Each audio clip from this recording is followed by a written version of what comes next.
எல்லோருக்கும் வணக்கம். அடுத்த வாரத்தில் ரொம்ப ரொம்ப முக்கியமான நியூஸ் இருக்குங்க நண்பர்களே. அதுலேயும் முதல் முக்கியமான நியூஸ் என்னன்னு பார்த்தீங்கன்னு வச்சிங்களேன், ஃபாரினர்ஸையே குழப்பி விட்டாங்க. என்னையா நீங்கள் ரீட்டைலர்ஸ் என்னையா இப்படி பண்ணுறீங்க? பெரிய பெரிய ஹெட்ஜ் ஃபண்டு பெரிய பெரிய எஃப்ஐஸே குழப்பி விட்றீங்களேயா? ஒரு நாள் வாங்குறாங்க, ஒரு நாள் விற்கிறாங்க. கடைசியில் பார்த்தா ஒரு மாதத்தில் ஜூலை மாதத்தில் எடுத்து பார்த்தாலும் ஒரு நாள் வாங்குறாங்க, ஒரு நாள் விற்கிறாங்கன்னு அவங்களே கன்ஃபியூஸ் பண்ணி விட்டது இந்த காலத்தில் இப்போ தான் புதுசு. இப்போ சமீபத்தில் பார்த்தீங்கன்னா 2021 இந்த மாதிரி ஒரு இடம் நடந்தது. என்ன அப்படின்னு பார்த்தீங்கன்னா, ஹெட்ஜ் ஃபண்ட்ஸ் அமெரிக்காவில் வந்து இந்த கேம் ஸ்டாப் அப்படின்னு ஒரு ஷேர் இருந்தது 2021 சமயத்தில். அப்போ வந்து என்ன ஒரு தகவல் வந்ததுன்னா, அதான் இப்போ ஹெட்ஜ் ஃபண்ட்ஸ் எல்லாம் ஒரு உதாரணத்துக்கு ஹிண்டன்பர்க் என்ன சொல்கிறாங்க, நாங்கள் அதானி குரூப்பில் ஷார்ட் அடிச்சிருக்கோம் அப்படின்னு சொல்கிறாங்க இல்லையா, உடனே அந்த குரூப்பில் இறங்குதில்ல. அந்த மாதிரி ஏதோ ஒரு குரூப் வந்து இந்த கேம் ஸ்டாப்பில் வந்து ஷார்ட்டில் இருக்காங்கன்னு தெரிஞ்சுக்கிச்சு. உடனே எல்லாரும் வந்து போட்டி போட்டு டே ரீட்டைலர்களா வாங்குங்க எல்லாம் அந்த ஸ்டாக் அப்படின்னு அந்த ஸ்டாக் பாட்டுக்கு $80 வரைக்கும் போயிடுச்சு. இதனால் பார்த்தீங்கன்னா ஆல்மோஸ்ட் 8000 கோடி பக்கம் இந்திய ரூபாயில் பார்க்கும்பொழுது ஆல்மோஸ்ட் 8000 கோடி அந்த ஹெட்ஜ் ஃபண்டுகளுக்கெல்லாம் லாஸ் மேக்கிங் அப்படின்ற மாதிரி ஆச்சு. அதே மாதிரி இப்போ இந்தியாவில் என்ன நடக்குதுன்னா, எஃப்ஐஸே கன்ஃபியூஸ் ஆகிட்டாங்க.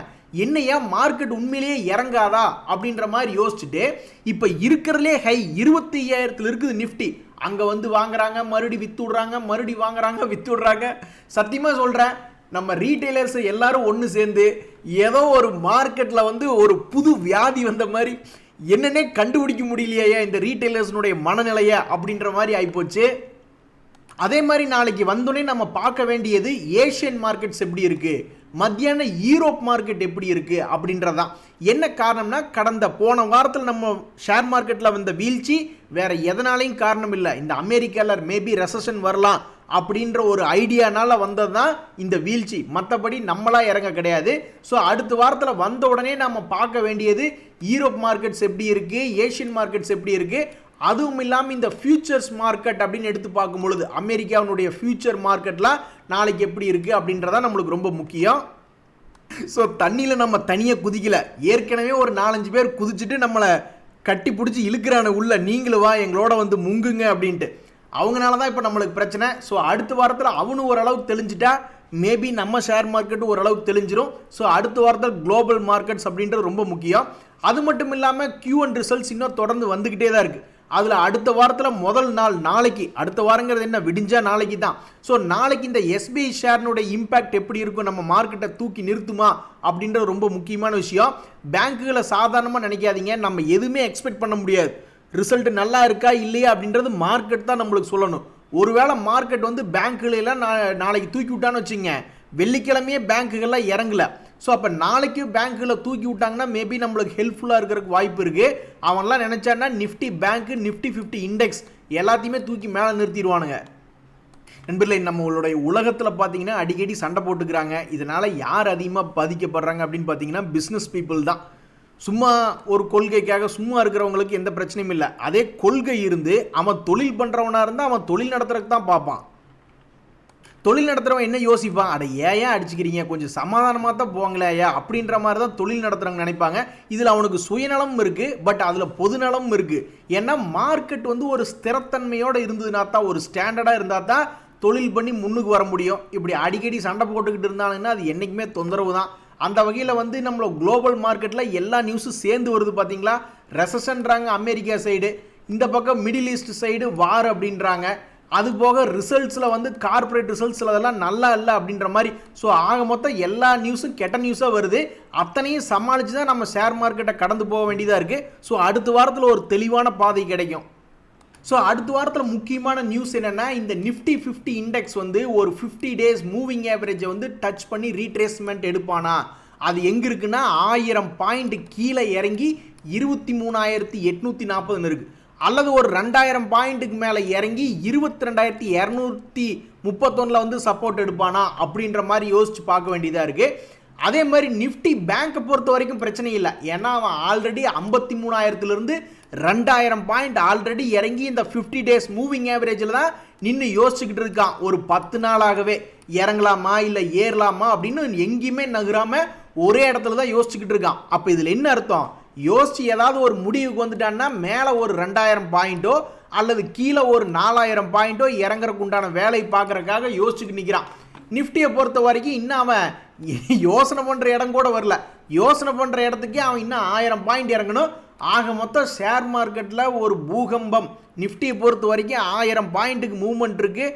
பேங்க் நிஃப்டியை பொறுத்த வரைக்கும் 2000 3000 பாயிண்ட்டுக்கு மூவ்மெண்ட்டுக்கு உண்டான ஒரு பூகம்பமான ஒரு வாய்ப்பு அப்படின்றது இருக்குது. எது நடந்தாலும் சீக்கிரம் நடந்துட்டா பரவாயில்ல. சும்மா எங்கள் ஊர் சைடெல்லாம் அரிசியை தண்ணியில் ஊற வச்சு கொஞ்சம் கொஞ்சமாக எடுத்து தின்னுக்கிட்டே இருப்பான கிளாஸ் பீரியடில்.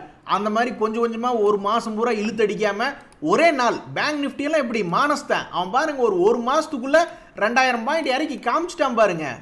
அந்த மாதிரி மானஸ்தனா இந்த நிஃப்டி வாழணும் அப்படின்றதான் என்னுடைய கருத்து. கிடக்கிறதெல்லாம் கிடக்கட்டும், முதல்ல நீங்கள் எல்லாரும் ஓடி வந்து என்னை பாருங்க அப்படின்ற மாதிரி இந்த ஜப்பனீஸ் மார்க்கெட் உலகத்திலே போன வாரம் ஒரே நாளில் வெள்ளிக்கிழமை அன்னைக்கு 6% இறங்கிட்டான். ஸோ இந்த வாரத்தில் என்ன ஒரு இன்ட்ரெஸ்ட் இது கிளப்பி இருக்குன்னா, இது ரெக்கவரி இது ஆகுமா? இந்திய மார்க்கெட்டை பொறுத்தவரை கண்டிப்பாக ரெக்கவரியாக நீங்கள் பார்த்துருப்பீங்க. அவன் இன்ட்ராடேலேயே 1000 பாயிண்ட் இறங்கினா 500 பாயிண்ட் ரெக்கவரி பண்ணுற அளவுக்கு இந்திய மார்க்கெட்டில் காசு புரளுது.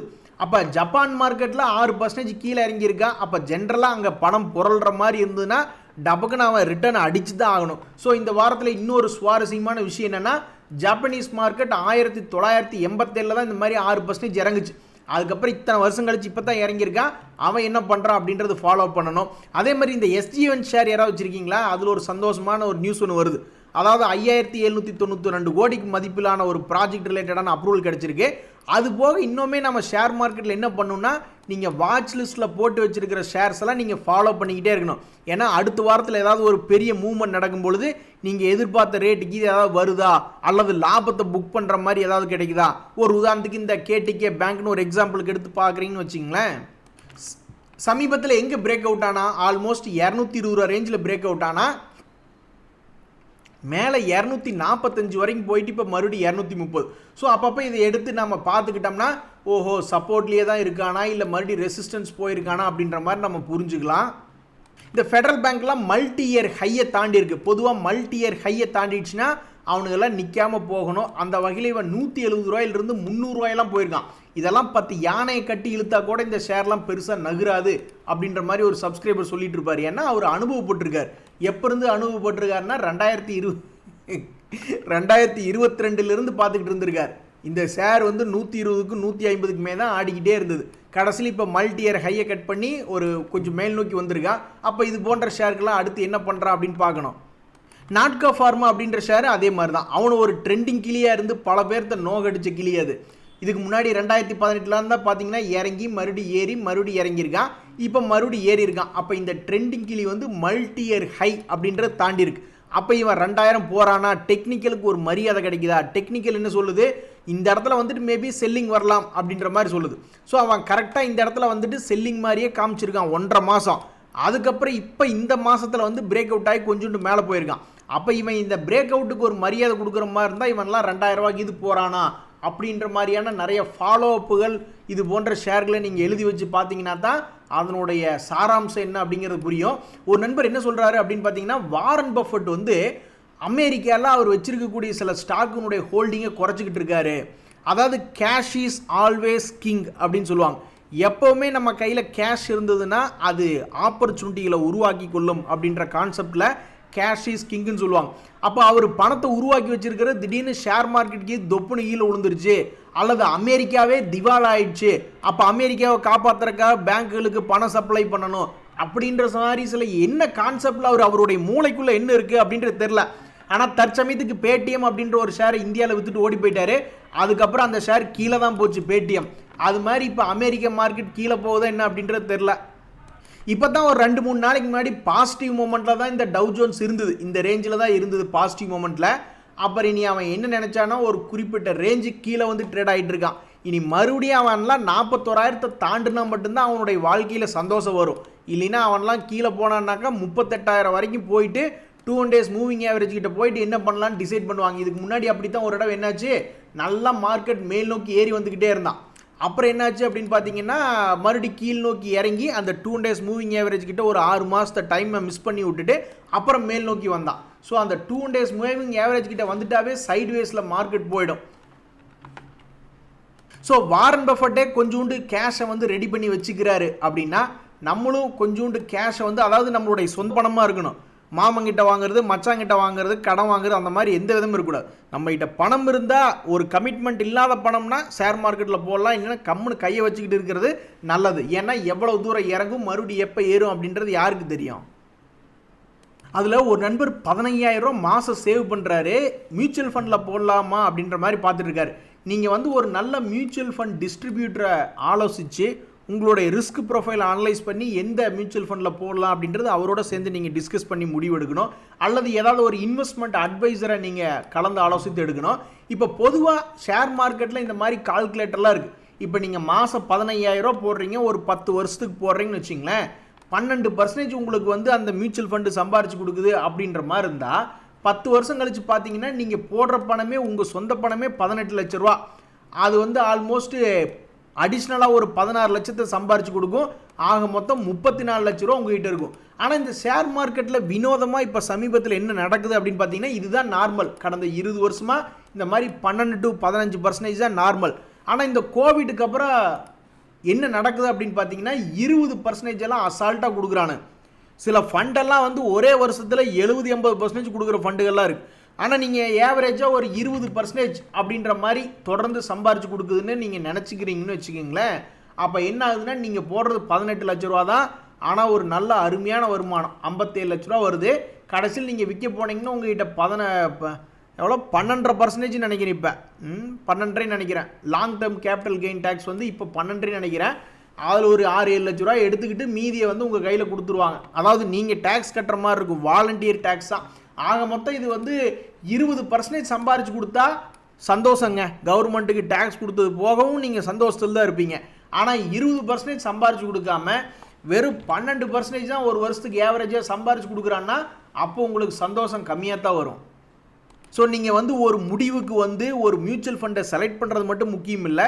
நீங்கள் செலக்ட் பண்ணதுக்கப்புறம் அடுத்த ஒரு 10 வருஷத்துக்கு ஷேர் மார்க்கெட் நல்லா பர்ஃபார்ம் பண்ணணும். கடந்த 30 வருஷமாக நல்லா பர்ஃபார்ம் பண்ணியிருக்கான். இனி அதே மாதிரி அடுத்த 20 வருஷம் பர்ஃபார்ம் பண்ணிட்டா ரொம்ப சந்தோஷம் எல்லாத்துக்குமே. நம்மலாம் பண்ண தப்பு என்னென்னா 30 வருஷம் அல்லது 20 வருஷம் கடைசிக்கு 10 வருஷத்துக்கு முன்னாடி இன்வெஸ்ட்மெண்ட் பண்ணியிருந்தா கூட நம்மலாம் பெரிய ஆளுகு தான். நண்பர்களே, ரூமர்களை நண்பாது மீதிங்க. ஏதாவது உண்மையா அப்படின்றத தெரிஞ்சுக்கிட்டு பாருங்கள். இந்த டாடா செமிகண்டக்டர் அப்படின்றது நான் பார்த்த வரைக்கும், நான் படித்த வரைக்கும் என்னால் ஷேர் ஹோல்டிங் பேட்டர்ன் அப்படின்றது பிடிக்க முடியல. அப்படின்னாலும் அதில் டாடா சன்ஸா மேஜர் ஸ்டாக் ஹோல்டர் அப்படின்ற மாதிரி படித்தேன். ஏதாவது லிஸ்டட் கம்பெனிஸ் அதில் ஷேர் ஹோல்டராக இருக்காங்களா அப்படின்றது என்னால் பிடிக்கவே முடியல. அப்படி இருந்ததுன்னா அந்த நியூஸ் எல்லாம் எப்போ வந்திருக்கும். இந்தியாவிலேயே முதல் செமிகண்டக்டர் இதுதான், அது டாடா குரூப் தான் பண்ணுது. ஆனால் அதுக்குன்னு இருக்கக்கூடிய வேற ஒரு கம்பெனி மூலியமாக தான் அதை ஸ்டார்ட் அப் பண்ணுது. பேசாமல் அது டாடா எல்சி, டிடிஎம்எல் அதனோடக்கு கீழே பண்ணியிருந்தா ஷேர் மார்க்கெட்டில் அந்த ஷேர்லாம் இப்படி ஏறி மேலே ஸ்ட்ரெயிட்டாக செங்குத்தாக நின்றுருக்கும். ஸோ நான் நியூஸில் படித்த வரைக்கும் இப்படியெல்லாம் ஒரு நியூஸே கிடையாது. டாடா எல்சிலாம் எத்தனை நாளாக படுத்து கிடக்கிறான். இந்த நியூஸ் மட்டும் டாடா எல்சிக்கு உண்மைகள் இருந்ததுன்னா அவன்லாம் எங்கேயோ பறந்துருப்பான். ஸோ என்றைக்குமே வந்து நீங்கள் எக்ஸ்சேஞ்சுகளில் ஃபைலாக இருக்கிற நியூஸை மட்டும்தான் நீங்கள் போய் பார்க்கணும். நண்பர்களே, 1000 தான் சொல்லுங்கள், செபி நம்ம ஷேர் மார்க்கெட்டை காப்பாற்றி நிற்குது. ஒரு நண்பர் வந்து அமெரிக்க ஷேர் மார்க்கெட்டை பார்க்க போயிருக்கார். அது எவ்வளோ பெரிய கம்பெனி, இன்டெல் அப்படின்ற கம்பெனி.